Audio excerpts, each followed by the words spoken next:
Budget ಅನ್ನು ಮಂಡನೆ ಮಾಡ್ತಿದ್ದಾರೆ. ರಾಜ್ಯದ ಜನರಿಗೆ ಏನು ಸಿಗುತ್ತೆ ಅನ್ನೋದು ಕೂಡ ಬಹಳ ಇಂಪಾರ್ಟೆಂಟ್ ಆಗುತ್ತೆ. ಕನ್ನಡಿಗರಿಗೆ ಎಷ್ಟು ಸಿಕ್ತು, ಏನು ಕೊಡ್ತಾರೆ, ಬಹಳ ಕುತೂಹಲ ಇದೆ. ಇದೆಲ್ಲದರ ನಡುವೆ ಮಧ್ಯಮ ವರ್ಗದ ಜನರಿಗೆ ಇವತ್ತು ಕೇಂದ್ರ ಸರ್ಕಾರ ಸಿಹಿ ಸುದ್ದಿಯನ್ನ ಕೊಡ್ತಾರಾ? ನೋಡಿ, ಎಲ್ಲದಕ್ಕಿಂತ ಬಹಳ ಇಂಪಾರ್ಟೆಂಟ್ ವಿಚಾರ ಅಂತಂದ್ರೆ ಇವತ್ತು ಶನಿವಾರ ಆದರೂ ಕೂಡ ಷೇರು ಮಾರುಕಟ್ಟೆ ಇವತ್ತು ಓಪನ್ ಇದೆ. ಬಹು ನಿರೀಕ್ಷಿತ ಕೇಂದ್ರ ಬಜೆಟ್ ಮಂಡನೆಗೆ ಕ್ಷಣಗಣನೆ ಶುರುವಾಗಿದೆ. ಸತತ 8ನೇ ಬಾರಿಗೆ ಸೀತಾರಾಮನ್ ಅವರು ಬಜೆಟ್ ಮಂಡನೆ ಮಾಡ್ತಿದ್ದಾರೆ. 6 ಬಾರಿ ವಾರ್ಷಿಕ ಬಜೆಟ್ ಮಂಡನೆ ಮಾಡಿದ್ದಾರೆ. 6 ಬಾರಿ ಮಧ್ಯ ಬಜೆಟ್ ಅನ್ನು ಕೂಡ ಮಂಡನೆ ಮಾಡಿದ್ದಾರೆ. ಈಗ 8ನೇ ಬಾರಿಗೆ ಸೀತಾರಾಮನ್ ಅವರು ಬಜೆಟ್ ಮಂಡನೆ ಮಾಡಲಿದ್ದಾರೆ. ವಿತ್ತ ಸಚಿವೆ ಆಗಿರುವಂಥ ನಿರ್ಮಲಾ ಸೀತಾರಾಮನ್ ಅವರು ಇನ್ನೇನು ಕೆಲವೇ ಕ್ಷಣಗಳಲ್ಲಿ ಆಗಮಿಸ್ತಾರೆ. ಆದಾಯ ತೆರಿಗೆ, ಇನ್ಕಮ್ ಟ್ಯಾಕ್ಸ್ ನೋಡಿ ಆಗಮಿಸಿರುವಂತಹ ದೃಶ್ಯವನ್ನ ಗಮನಿಸ್ತಾ ಇದ್ದೀರಿ. ಆಲ್ರೆಡಿ ಬಂದಿದ್ದಾರೆ. ಪಾರ್ಲಿಮೆಂಟ್ ನ ನಾರ್ತ್ ಬ್ಲಾಕ್ ನಲ್ಲಿರುವ ತಮ್ಮ ಕಚೇರಿಯನ್ನು ಫಿನಾನ್ಸ್ ಮಿನಿಸ್ಟ್ರಿ ಆಫೀಸ್ಗೆ ಮೊದಲು ಅಲ್ಲಿಗೆ ನಿರ್ಮಲಾ ಸೀತಾರಾಮನ್ ಅವರು ಬಂದಿದ್ದಾರೆ. ಅಲ್ಲಿ ಇವತ್ತು ಏನ್ ಬಜೆಟ್ ಮಂಡನೆ ಆಗುತ್ತಲ್ಲ ಅದರ ಪ್ರತಿಗಳೊಂದಿಗೆ ಅದು ಕೂಡ ಗಮನಿಸಬೇಕು. ಎಲ್ಲವೂ ಕೂಡ ಡಿಜಿಟಲ್ ಆಗಿದೆ. At the first time Nirmala Sitharaman ಅವರು ಪೇಪರ್ಲೆಸ್ ಬಜೆಟ್ ಅನ್ನ ಮಂಡನೆ ಮಾಡಿರುವಂತ ಇತಿಹಾಸ, ಆ ಗರಿಮೆ ಕೂಡ ನಿರ್ಮಲಾ ಸೀತಾರಾಮನ್ ಅವರಿಗೆ ಸಲ್ಲುತ್ತೆ. ಡಿಜಿಟಲೈಸ್ಡ್ ಮಾಡೋದಕ್ಕೆ ಪ್ರೇರಣೆನೇ ಅವರು. ಹೌದು. ಸೊ ಹಾಗಾಗಿ ಕಳೆದ ಬಾರಿಯೂ ಕೂಡ ಬಜೆಟ್ ಮಂಡನೆ ಮಾಡಿದಾಗ ಡಿಜಿಟಲ್ ಅಂದ್ರೆ ಒಂದು ಟ್ಯಾಬ್ ನ ಇಟ್ಕೊಂಡು ಬಂದು ಆ ಮೂಲಕ ಪೇಪರ್ಲೆಸ್ ಬಜೆಟ್ ಮಂಡನೆಯನ್ನ ಮಾಡಿದ್ರು. ಈ ಬಾರಿ ಕೂಡ ಅದೇ ಆಗುತ್ತೆ. ಇನ್ನೇನು ಕೆಲವೇ ಕ್ಷಣಗಳಲ್ಲಿ ಆ ಒಂದು ಟ್ಯಾಬ್ ಅನ್ನು ಕೂಡ ಹೊರಗಡೆ ತಂದು ತೋರಿಸುವಂತ ಕೆಲಸವನ್ನ ಮಾಡ್ತಾರೆ. ನೋಡಿ, ಈಗ 3ನೇ ಬಾರಿಗೆ ಕೇಂದ್ರದಲ್ಲಿ ಬಿಜೆಪಿ ಬಂದಿದೆ.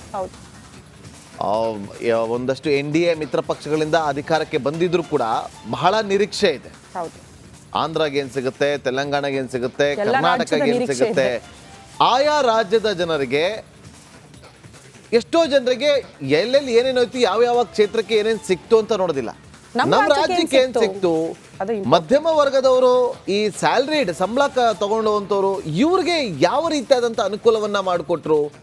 ಯಾಕಂದ್ರೆ ನಾವು ಈಗ 50,000 ಸಂಬಳ ತಗೊಳ್ಳೋಂಥವ್ರು ವರ್ಷಕ್ಕೆ ಹತ್ರ 6 ಲಕ್ಷ ಸಂಬಳ ಆಗುತ್ತೆ.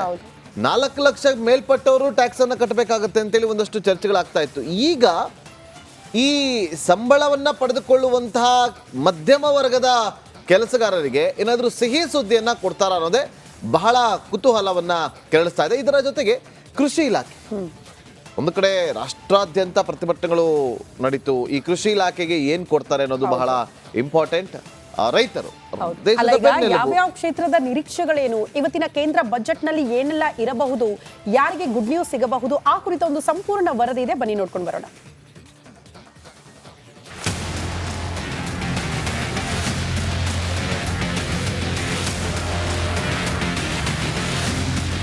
ಸಾಕಷ್ಟು ನಿರೀಕ್ಷೆ ಅಪೇಕ್ಷೆಗಳನ್ನು ಹೊಂದಿರುವ ಕೇಂದ್ರ ಬಜೆಟ್ ಇವತ್ತು ಮಂಡನೆಯಾಗಲಿದೆ. ನಿರ್ಮಲಾ ಸೀತಾರಾಮನ್ ಅವರು 8ನೇ ಬಾರಿಗೆ ಬಜೆಟ್ ಮಂಡಿಸ್ತಾ ಇರೋದು ವಿಶೇಷವಾಗಿದೆ. ರೈತರು, ಯುವಕರು, ಮಹಿಳೆಯರು, ಉದ್ಯೋಗಿಗಳು ಹಾಗೂ ತೆರಿಗೆದಾರರನ್ನ ಗಮನದಲ್ಲಿ ಇಟ್ಕೊಂಡು ಬಜೆಟ್ ರೆಡಿಯಾಗಿದೆ ಅಂತ ಹೇಳಲಾಗ್ತಾ ಇದೆ. ಬೆಳಿಗ್ಗೆ 11 ಗಂಟೆಗೆ ನಿರ್ಮಲಾ ಬಜೆಟ್. ಬಡವರ ಮನೆಗೆ ಬರ್ತಾಳ ಮಹಾಲಕ್ಷ್ಮಿ. मां लक्ष्मी का पुण्य स्मरण किया जाता है. सिद्धि बुद्धि प्रदे देवी, सिद्धि बुद्धि प्रदे देवी, भुक्ति मुक्ति प्रदायिनी, भुक्ति मुक्ति प्रदायिनी, मंत्र मूर्ते सदा देवी, मंत्र मूर्ते सदा देवी, महालक्ष्मी नमोस्तुते, महालक्ष्मी नमोस्तुते. मां लक्ष्मी हमें सिद्धि और विवेक देती है, समृद्धि और कल्याण भी देती है. मैं मां लक्ष्मी से प्रार्थना करता हूं कि देश के हर गरीब एवं मध्यम वर्ग समुदाय पर मां लक्ष्मी की विशेष कृपा रहे. ಇಂದು ಬೆಳಿಗ್ಗೆ 11 ಗಂಟೆಗೆ ನಿರ್ಮಲಾ ಸೀತಾರಾಮನ್ ಬಜೆಟ್ ಮಂಡಿಸಲಿದ್ದು ದೇಶದ ಅಭಿವೃದ್ಧಿಗೆ ಈ ಬಾರಿಯ ಬಜೆಟ್ ಸಹಕಾರಿಯಾಗಲಿದೆ. ಈ ಬಜೆಟ್ ಹೊಸ ಇತಿಹಾಸ ಸೃಷ್ಟಿಸಲಿದೆ ಎನ್ನಲಾಗ್ತಾ ಇದೆ.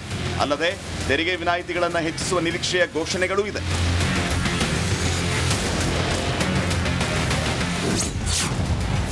ನಿರ್ಮಲಾ ಲೆಕ್ಕಾಚಾರ ಹೇಗಿರುತ್ತೆ? ಈ ಬಾರಿ ಪಕ್ಕಾ ಮಧ್ಯಮ ವರ್ಗದ ಪರ ಬಜೆಟ್ ಬರುತ್ತೆ.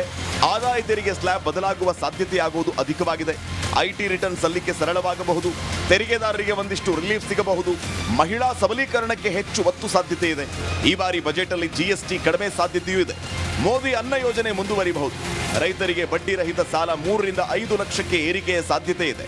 ಲೆದರ್, ಮೊಬೈಲ್ ಬಿಡಿಭಾಗಗಳ ಮೇಲಿನ ತೆರಿಗೆ ಹೆಚ್ಚಳವಾಗುವ ಸಾಧ್ಯತೆ ಇದೆ. ರೈಲ್ವೆ ಇಲಾಖೆಗೆ 3 ಪ್ರಮುಖ ಕೊಡುಗೆ ನೀಡುವ ಸಾಧ್ಯತೆಯೂ ಇದೆ. ಈ ಬಾರಿಯ ಬಜೆಟ್ ಹಲವು ಕಾರಣಕ್ಕೆ ಪ್ರಾಮುಖ್ಯತೆ ಪಡೆದುಕೊಂಡಿದೆ. ದೇಶದಲ್ಲಿನ ಆರ್ಥಿಕ ಪರಿಸ್ಥಿತಿ, ನಿರುದ್ಯೋಗ, ಹಣದುಬ್ಬರ ಹಾಗೂ ಆರ್ಥಿಕ ಸಂಕಷ್ಟ ಸೇರಿದಂತೆ ಹಲವು ಕಾರಣಕ್ಕೆ ಈ ಬಾರಿಯ ಬಜೆಟ್ ಯಾವ ರೀತಿ ಇರಲಿದೆ ಅನ್ನೋ ಕುತೂಹಲ ಹೆಚ್ಚಾಗಿದೆ. News desk, republic Kannada. ಮತ್ತಷ್ಟು ಮಾಹಿತಿಯನ್ನು ಕೊಡೋದಕ್ಕೆ ನಮ್ಮ ದೆಹಲಿ ಪ್ರತಿನಿಧಿ ನಟೇಶ್ ನೇರ ಸಂಪರ್ಕದಲ್ಲಿ ಜಾಯ್ನ್ ಆಗಿದ್ದಾರೆ. ನಟೇಶ್, ಏನು ಎಕ್ಸ್ಪೆಕ್ಟ್ ಮಾಡ್ಬೋದು ಇವತ್ತಿನ ಬಜೆಟ್ನ ಮೇಲೆ?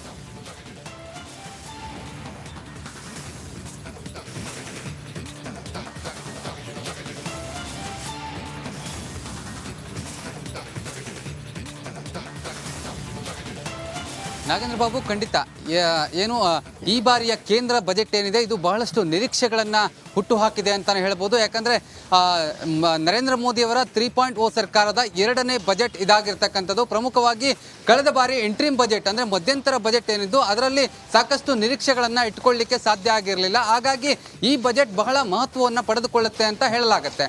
ನರೇಂದ್ರ ಮೋದಿಯವರು ನಿನ್ನೆ ಮಾತನಾಡುವಂತಹ ಸಂದರ್ಭದಲ್ಲೂ ಕೂಡ ಅಂದರೆ ಮಹಿಳೆಯರಿಗಿರ್ಬೋದು ಅಥವಾ ಯುವಕರಿಗಿರ್ಬೋದು ಅದರ ಜೊತೆಗೆ ಏನೋ ಮಧ್ಯಮ ವರ್ಗದವರಿಗೆ ಒಂದಷ್ಟು ಅನುಕೂಲವನ್ನು ಮಾಡುವಂತಹ ನಿಟ್ಟಿನಲ್ಲಿ ಮಾತನಾಡಿದರು. ಹಾಗಾಗಿ ಈ ಒಂದು ಬಜೆಟ್ ಏನಿದೆ ಅಂದರೆ ಮಧ್ಯಮ ವರ್ಗದವರಿಗೆ ಸಾಕಷ್ಟು ನಿರೀಕ್ಷೆಗಳನ್ನು ಹುಟ್ಟು ಹಾಕಿದೆ ಅಂತಲೇ ಹೇಳ್ಬೋದು. ಅವರಿಗೆ ಅನುಕೂಲ ಮಾಡಿಕೊಡುವಂತಹ ನಿಟ್ಟಿನಲ್ಲಿ ಪ್ರಧಾನಿ ನರೇಂದ್ರ ಮೋದಿಯವರ ಈ ಬಾರಿಯ ಸರ್ಕಾರ ಏನಿದೆ ಬಹಳಷ್ಟು ಶ್ರಮವನ್ನು ಈ ಒಂದು ಬಜೆಟ್ನಲ್ಲಿ ಇಟ್ಟಿದೆ ಅಂತ ಹೇಳಲಾಗ್ತಾ ಇದೆ. ಪ್ರಮುಖವಾಗಿ ಅಂದರೆ ಮಧ್ಯಮ ವರ್ಗದವರಿಗೆ ಒಂದಷ್ಟು ಮೂಲಭೂತ ಸೌಕರ್ಯಗಳನ್ನು ಒದಗಿಸುವಂತಹ ನಿಟ್ಟಿನಲ್ಲಿ ನರೇಂದ್ರ ಮೋದಿಯ ಸರ್ಕಾರದ ಈ ಬಜೆಟ್ ಏನಿದೆ ಇದು ಬಹಳ ಪ್ರಮುಖವಾಗುತ್ತೆ ಎನ್ನುವಂಥದ್ದು. ಆದರೆ ಬಿಜೆಪಿಯ ನಾಯಕರು ಹೇಳುವಂತೆ ಇದೊಂದು ರೀತಿಯಾದಂತಹ ದಿಕ್ಸೂಚಿಯಾಗುತ್ತೆ ಈ ಒಂದು ಕೇಂದ್ರದ ಬಜೆಟ್ ಎನ್ನುವಂತಹ ಮಾತನ್ನು ಕೂಡ ಹೇಳ್ತಾ ಇರ್ತಕ್ಕಂಥದ್ದು. ಇದೆಲ್ಲದರ ಜೊತೆಗೆ ಇನ್ನು ಶಿಕ್ಷಣ ವ್ಯವಸ್ಥೆಗೂ ಕೂಡ ಅಂದರೆ ಶಿಕ್ಷಣ ಇಲಾಖೆಗೆ ಸಂಬಂಧಪಟ್ಟಂತೆ ಏನು ಹೊಸ ಶಿಕ್ಷಣ ನೀತಿಯನ್ನು ಜಾರಿಗೆ ತಂದ ನಂತರದಲ್ಲಿ ಅದನ್ನು ಇಂಪ್ಲಿಮೆಂಟೇಷನ್ ಮಾಡಲಿಕ್ಕೆ ಸಾಕಷ್ಟು ಕಾಲಾವಕಾಶ ಬೇಕಾಗಿತ್ತು. ಹಾಗಾಗಿ ಈ ಬಾರಿಯ ಬಜೆಟ್ನಲ್ಲಿ ಅದರ ನಿರೀಕ್ಷೆಯೂ ಕೂಡ ಇರ್ತಕ್ಕಂಥದ್ದು. ಇದೆಲ್ಲದರ ಜೊತೆಗೆ ಪ್ರಮುಖವಾಗಿ ಏನು ಅನ್ಎಂಪ್ಲಾಯ್ಮೆಂಟ್ ಅಂದರೆ ಓಕೆ ನಟೇಶ್, ವಾಪಸ್ ಬರ್ತೀವಿ. ಈಗ ನೇರ ದೃಶ್ಯಗಳು ಹಣಕಾಸು ಕಚೇರಿಯಿಂದ ಬಜೆಟ್ನ ಪ್ರತಿಯನ್ನ ಇಟ್ಕೊಂಡು ನಿರ್ಮಲಾ ಸೀತಾರಾಮನ್ ಆಚೆ ಬಂದಿರುವ ದೃಶ್ಯ. ನಮ್ಮೆಲ್ಲರ ನಿರೀಕ್ಷೆಗಳು ಅಡಕವಾಗಿರುವಂತಹ ಪ್ರತಿ ಅಂತ ಗಮನಿಸಬಹುದಾದನ್ನ ನಾವು